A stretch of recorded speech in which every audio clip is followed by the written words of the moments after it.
cofio pan oeddwn yn blentyn ar aelwyd fach gynnes fy mam. Mor fawr oedd ei gofal amdana am gwarth rhag cael derbyn yr un cam. Pam oeddwn dan waeledd y dwymin yng ngwael a gwelw fy nghryd. Roedd cwmni fy mam wrth wely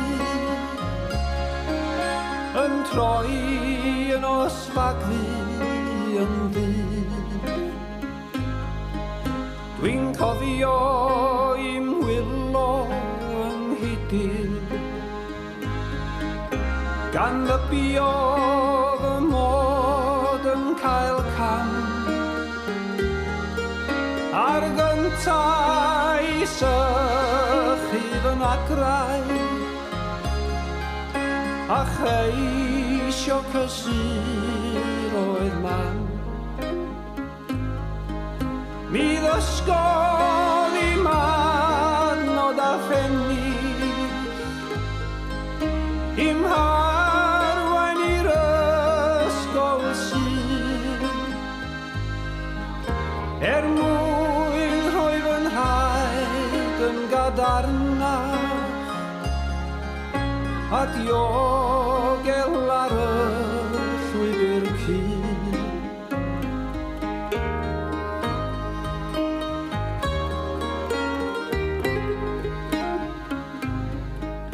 Mae'r cyfan a ddysgais bryd hynny gan mam am waredwr y groes cymaint fy meiau ymynnu ei lle yn fy mywyd trwy foes. Diolch hwnna'n fam mae o ddeiar a berth yn ei blodyn a'i bri i'm harwain i'r bywyd yn gynnar daeth i mi trwy groes Calfari i'm harwain i'r bywyd yn gynnar daeth i mi trwy groes Calfari.